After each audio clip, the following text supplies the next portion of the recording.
We zien nergens in Leurne bij Rick Remers, het museum van Leurne en dan verder buiten. Rick Remers, ja Rick, wanneer is dit begonnen, deze kleine hobby? Deze kleine hobby is eigenlijk heel lang geleden begonnen.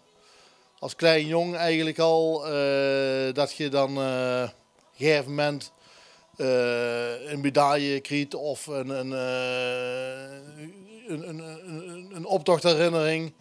Een carnavalskrant en door de bus geschud of die werd aangeboden. En dat bewaarde dan uiteindelijk. En dan uiteindelijk als je daar een beetje interesse in hebt, ja, dan kan de verzameling best wel redelijk uit de bocht gaan, ja. Letterlijk en figuurlijk is het een mooie verzameling geworden, maar je bent nooit klaar, hè? Nee, die verzameling, je kunt dan wel alles compleet hebben, maar dat blijft elk jaar komt er toch wel iets nieuws binnen wij. Dus het is het verzamelen, of in ieder geval deze collectie zal niet of nooit compleet zien. Nee. Als ik nou de vraag stel, wat is jouw uniekste collectors item? De uniekste collectors item wat hier staat, dat is mijn eigen prinsenmuts. Ik zie in 2017 zelf prins geweest in Leurne, bij het Knulleke. Waar ik ontzettend trots op ben. En toen ook, maar nu nog steeds. Ja, en wij mogen als prins, of al prins, moeten dan oversteek halen. En Duk belandt en dan bij iemand, bij degene dus in de kaas, maar bij mij staat dat mooi hier in het museum. En dat is wel mijn echt unieke exemplaar, ja. Dan ben ik er niet iemand en alleen van Leurne alles verzameld, want ja, achter mij daar staat toevallig een prinsenmuts van een oud collega van de omroep en ook oud prins van Leurne. Ja, daar zie je een groot verschil wat dan door die jaren als prinsenmuts iemand als prinsenmuts op het gaat. Ja, wat ik al zei, dat mensen zet tegen mij, bij jou staat hij misschien beter op zijn plaats als dat hij bij mij in de kaas let. Dus dat, ja, maar ja, dat is aan hun. Dat is aan hun. Ik ben niet iemand die probeert om het grij, zeg maar, hierheen te hengelen. Uiteindelijk mij af en toe, dan komt het gewoon en dan maak ik dan geef het dan een mooie plaats. Ja. Ja, in Huxke, een kast van Van der Roy, een groot bureau, ja, hoe zou we het noemen? Een toffe vitrine. Met nagenoeg alle prinsenmedailles van Van der Roy? Nee, niet allemaal. De meeste wel. Er ontbreken er nog wel een paar. Wat ik ook weet is dat niet alle prinsen van Van der Roy hebben vroeger een medaille gehad of iets, een onderscheiding. Dat is lastig te achterhalen. Zeker omdat er ook de meesten zien uit die periode ook overleden. Maar de negeren, of in ieder geval vanaf de jaren, eind jaren 50, 60, 70, 80, 90, de jaren 0 weer, de jaren 10. En dan ja, is de verzameling bijna compleet. Maar juist dat is ook een leuke ervan, want ik wil ook niet alles in een keer tegelijk krijgen. Dat is het verzamelen ook niet meer, dat maakt het ook niet meer leuk. Want daar zie ik toevallig iets van een veelvoudig LVK-winnaar. Daar gaan we wel een hele andere kant op. Ja, dat is spik en span. Die maken er altijd een mooi feestje van. Dat is ook een passie, muziek. Dat is een heel belangrijk element wat in de vastelavond huurt. Als er geen muziek is met vastelavond, dan kun je toch geen vastelavond noemen. Dat is gewoon het belangrijkste ingrediënt van de vastelavond. Ja. Ja, langs unieke steektocht, daar staat nog iets heel unieks van Van der Roy. Want ja, daar ging het in de jaren 80 voor Leurne ook heel veel om. Hè? Ik pak hem er gewoon even bij. Dat is een Pielhaas Cup gemaakt door Rien Evers. uit Mazeis. Is ook leraar geweest op Rijland College. De Pielaars Cup is gemaakt, of in ieder geval voor de eerste keer uitgereikt, in 1978 aan het Knulke. Hij is 1 jaar vreemd geweest, in 1980. Toen ging hij naar de Pielreus. En in 1983 is hij voorgoed in Luene terechtgekomen. Dat is eigenlijk een bronzen haas. Hij is ook niet zo zwaar als de huidige, want de huidige is, ik denk, wat 2 keer zo groot. Toen was het nog zo inderdaad, als je 3 jaar achter elkaar de Pielaars Cup won, dan moet je hem halen. En die had Luene toen al redelijk veel gehad. Er zijn er ook een paar al gesneuveld, wat ik weet. Hier staan er 2. En ik heb er nog een replica hangen. Maar dit is echt een originele uit 1978. Ja. Ja, want Rick, het is zo, die jaren dat Leurne de Pielaars Cup won, was het ook dat de wagens ook heel anders gemaakt werden. Want hierboven hadden je ook heel veel foto's hangen van diverse wagens door de jaren heen. Wat kun je daarover vertellen? Want in de jaren 80, wat ik net al zei, won Leurne veel de Pielaars Cup. 70, 80 dan, zeg maar. Ja. Maar dat verschil, kunnen we daar iets over vertellen? Vroeger, of in ieder geval in die periode, mieken ze allemaal. Dus alle dorpen, of de meeste dorpen, die mieken toen allemaal zelf in een wagen.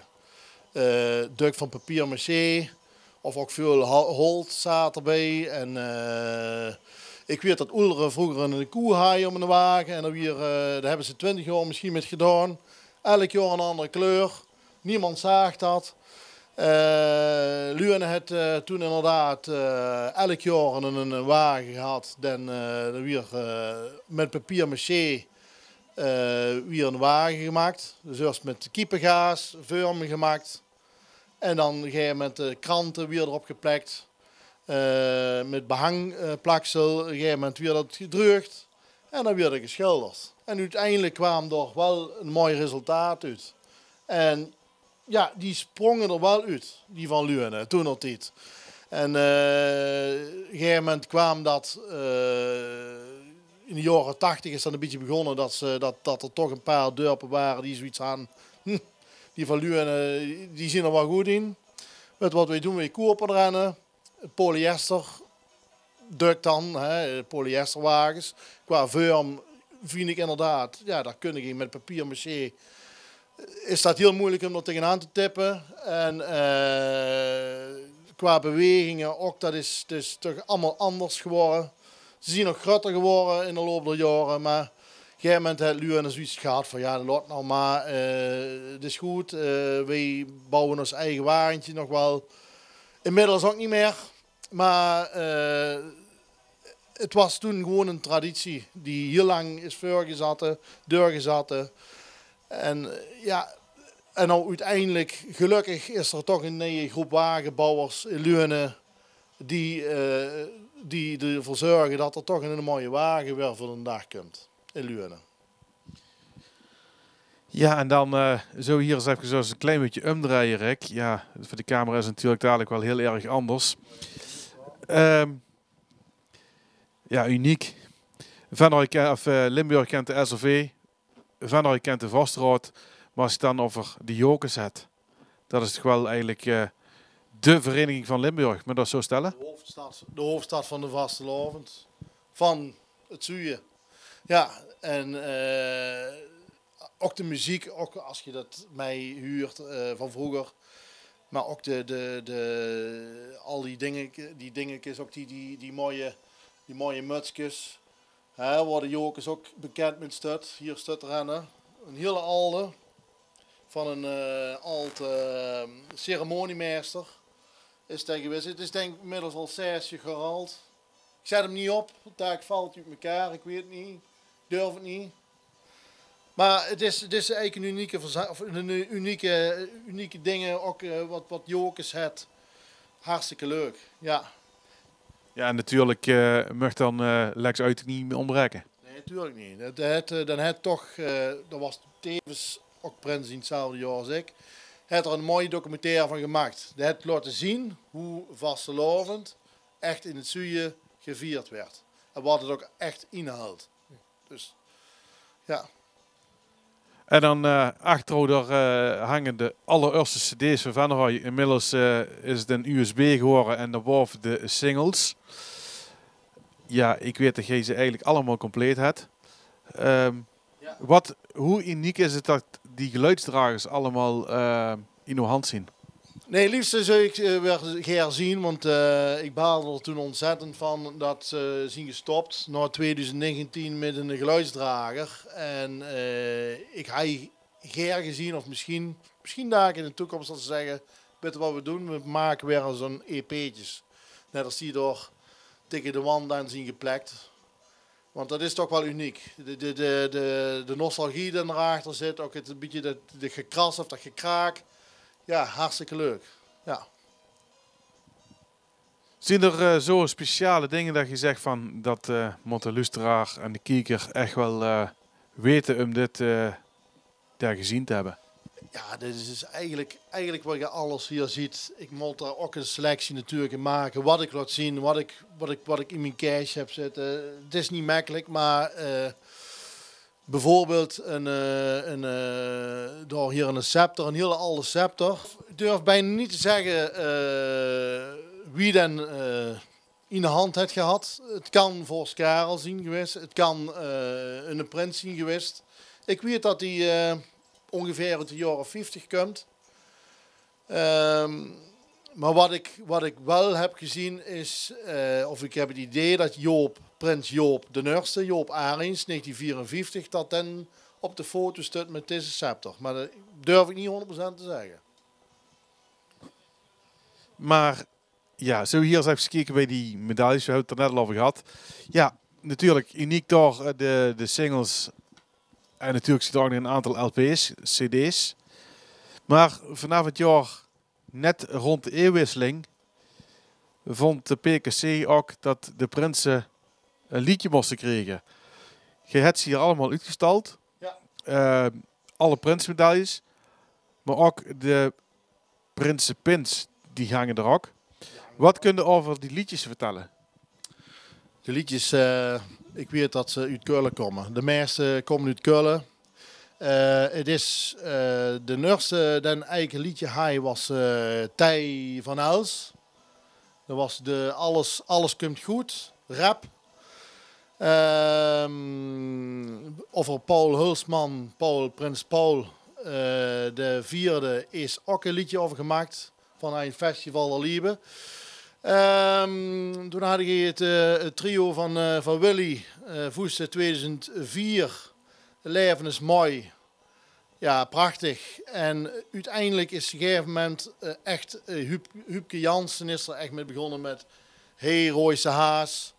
En uiteindelijk hebben ze inderdaad, omdat de prins of het trio, moet ik mij, die kunnen wel altijd wat gaan zeggen, maar ze willen zich ook natuurlijk promoten.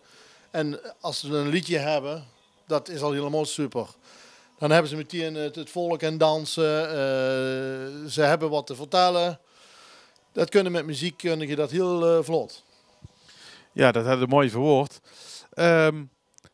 Maar als dan door in de kurs van Van der Roy van de Pierlaas. Ja. Ja, dan is het toch ook door de jaren heen met de jubilea's of wat dan ook. Dat er ook wel eens een keer natuurlijk bier gedronken weer. Want er staan nog een paar flesjes bier. Wat kun je daarover vertellen? Ja, dat zien... Die zien in 2004 zien die uitgegeven, zien die speciaal gebrouwen. Volgens mij bij de Gulpener, als ik me niet vergis, ergens. Ja. Daar staan er 3, ongeopend. Dus ik ga je ze niet proeven. Maar ook de glaas hadden toen erbij. En ik meen dat er ook nog in een bierschort is geweest. En ik heb die gehad, maar moet die nog bij een paar man in huis liggen? Dat weet ik niet. Dat heb ik... Ja, maar vroeger, heel vroeger, was ook Pielhaas bier. Bij Ruttens Brouwerij. En dan lit een etiket, een origineel etiketje lit er in de kast. Ja, en dan die cassettes en zelfs nog een videoband zie ik daar. En natuurlijk, ja, wat natuurlijk de Van der Royse optocht ook heel speciaal maakt. en maakt de vaantjes. Ja, de vaantjes, maar hier in de hoek hadden eigenlijk de vaantjes uitgegeven. Als je inderdaad in de prijzen valt, dan kreeg je een envelop met geld, een geldbedrag erin.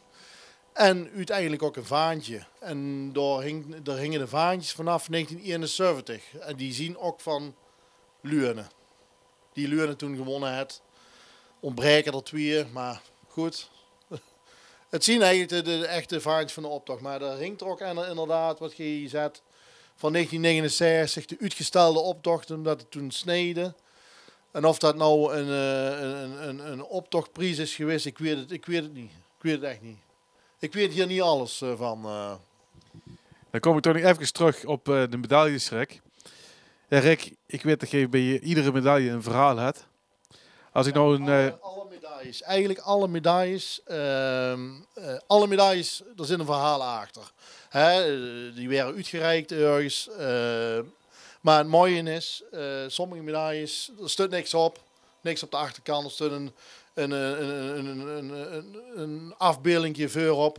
Je weet niet eens wat het van is. Dus als ik mij in een bak medailles kreeg, dan zie ik een kijken en dan denk ik bij mij, ja, waar zien die van? Waar zien ze uitgereikt? Door van die medailles die er in die kaas liggen, dat werd er gewoon, dat is de Prinsmedaille. Die zien gewoon uitgereikt door de prins aan de familie, of aan de burgemeester, of aan de vorst, of maakt niet uit wat. Er werden er maar 60 van gemaakt, weet ik. Niet meer, niet minder. Maar echt elke medaille heeft een verhaal. Als je dan 3 jaartallen uithaalt. 1970, wat voor verhaal heb je daarvan? Welke prins was dat toen en wat kun je daarover vertellen? Dat was prins Mathieu Custers, in ieder geval Mathieu de Nurste. Er stond in een optocht in een hoogwerker van Custers Hydraulica, als ik me niet vergis, want dat was toen zijn bedrijf. Op de medaille zie je ook een hoogwerkertje staan. En dan Piel Haas blief wakker. En dan Roy, of Prins Mathieu de Nurste staat er dan op. Het was een eigenaardige prins. Je wil je eigenlijk geen statiefoto hebben. Ik zie hem ook nooit bij de Alle Prinsen. Zie ik hem ook nooit rondlopen. Maar goed, hij is prins geweest in Van Roy. En hij is al toen goed gedaan. Ik leefde toen nog niet, dus ik weet niet. De volgende, toen leefde je wel al, 1990. Ook zo'n speciaal jaar en een speciale prins. En voor Omroep Van Roy ook een speciaal jaar, de eerste prinseninstallatie. Dat was Gerard Reiners. Gerard weet ik zelf ook nog in de tijd, want mijn vader werkte, of had lang gewerkt bij Gerard Reiners Schilderwerken. Ik was toen een jaar of 7 en wij deden toen met een optocht met in Van Roy. Dus dat kan ik me nog goed herinneren. En dus pap had mij af en toe Gerard ook in Van Roy rond moeten rijden. Hij toen ook de medaille gekregen. En de medaille, dan heb ik van hem weggehaald. Dat ligt toch in de kast. Ja. Ja, dat zien maar een paar anekdotes. En dan is het denk ik ook wel leuk om dan de laatste met zijn verhaal te vernoemen. Want ja, de laatste en huidige prins momenteel nog, Daan de Nurste. Ja, wat voor verhalen daarvan? Ja, natuurlijk was het dat hij nou op dit moment wethouder is in Van Roy. En prins is ook uniek, want de meesten hebben geen dubbele functie gehad, zoals Daan nou. Nee, inderdaad. En wat hij ook nog een unieke had, en dat heb ik ook met mogen maken, is dat zijn vader is prins geweest. En dat zien er in Van Roy zien dat er 3 geweest. Je hebt Verschuren, Martin, Verschuren, Maurice. Je hebt chef Keizers. En dan Joost Keizers, de vader. Dat is een unicum. En dan inderdaad Huubke Jansen, 2006. En nou Daan. En ja, een prachtige medaille had hij inderdaad. Maar mijn vader is zelf ook prins geweest in Luurne. En het is gewoon uniek dat de vader op zoon... Dat is gewoon uniek dat dat gebeurt. In een dorpje als Luurne kan dat dukker voorkomen. Maar ik denk in Van Roy is dat best wel uniek. Ja. Ja, dan noemen we maar even een aantal prinsen op. Ja. Heb je nog iets wat hier echt aan iedereen wilt laten zien of wilt vertellen. Een verhaal wat ook echt bindt met de vastelavond. Ja, daar vroeg ik me wat op. Want ik moet zeggen, hier achter mij, daar zie je een narrenkap, of een kop met een narrenkap. En normaal zouden ze zeggen, een narrenkap is normaal altijd heel kleurrijk. Dat is mijn opa, eigenlijk. Tenminste, mijn opa, ik heb eigenlijk het vastelavondsbloed eigenlijk van mijn opa, moet ik zeggen. Niet echt van mijn vader, maar echt puur van mijn opa. Want dan kost in de zomer kost hij het knollenlied zingen. Maar dat was vroeger de eerste nacht. En het enigste wat ik er nog van heb is inderdaad, ik heb nog foto's ervan. Maar ik heb dus de narrenkap hier mooi op zijn kop gezet. En zo was hij vroeger ook gesminkt. Ja, dat is vind ik wel speciaal. Dat vind ik wel mooi. Ja. Dat is een mooi slot om ook te bedanken om hier te gastvrij te zien geweest in het mooie museum van wat we nog heel veel uitbreiding mag toewensen voor de toekomst, wat we nog op het pad gaat komen. En als er mensen zien die dit eens een keer willen bekijken, waar kunnen ze dan bij jou terecht? Dus ze kunnen mij altijd opzoeken op Facebook, of in ieder geval de meesten zullen mij wel vinden. Maar maak een afspraak en je ziet van harte welkom. Tuurlijk, ja. Rick, tot in de... Het is niet van mij alleen, eigenlijk. Hè? Vastelavond, dat vieren we toch met z'n allen. Hoor. Dat is, dus eigenlijk ook die verzameling, dat is niet zo dat ik dat vooral hier van mezelf heb. Vastelavond vieren niet alleen, de vierde samen. Dankjewel Rick en veel schik met deze doldag.